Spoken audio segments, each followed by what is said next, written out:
The pandemic hit us as a surprise like it did everybody else.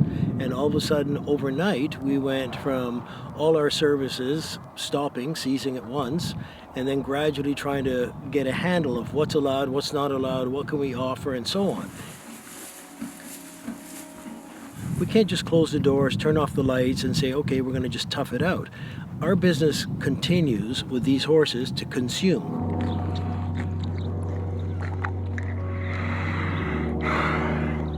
Monthly, my costs are about $500 to $700 per horse, and I have currently 29 horses consuming and earning zero.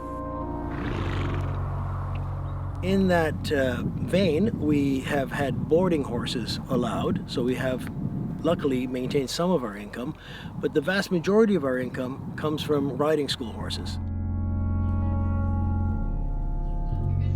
Typically, these horses would be coming in being out of the fields into the barns. They would do their work. So that's when we have riding lessons scheduled. They would be groomed and tacked and have the instructors put the riders through their paces. And at the end of the evening, on a nice evening like this, they would go back out in the fields and we'd leave them loose. That's their leisure time. And then next day we would bring them back in and they would go through that same ritual again. Everything has changed because that structure is no longer there.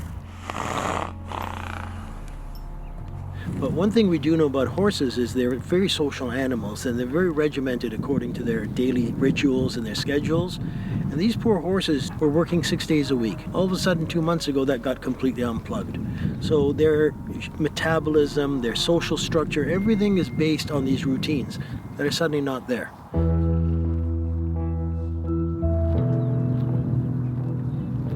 We were bringing the horses in as we normally would once a day, and in the process we noticed that Millbrooke didn't come in, and so we went to check on her, and sure enough she had passed away.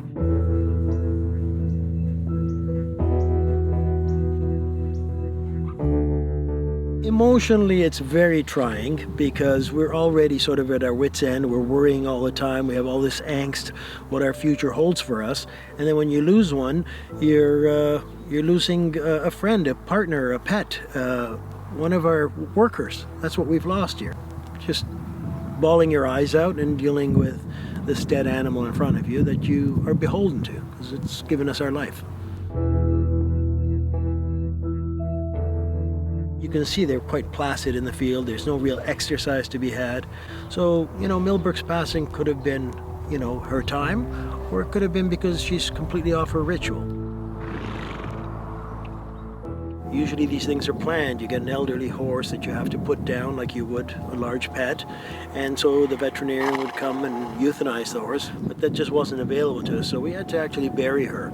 We do have equipment, so we have a backhoe, and so you have the unfortunate task of digging a very large hole and dealing with it.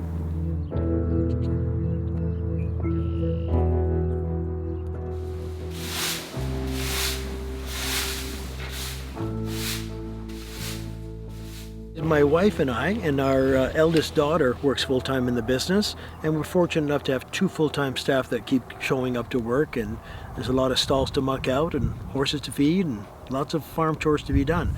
And that takes up most of our day, let alone trying to exercise 49 animals. So for us, it's a matter of survival. Survival right now has been about deferring as many payments as we can. We've exhausted our tax-free savings accounts, and now we're cashing in our RSPs. And we'll continue to do that because at the end of this, our only objective is obviously to stay healthy as a family, to keep the horses fed and to not have to disperse them, and of course to hold on to the farm. That's really the bottom line.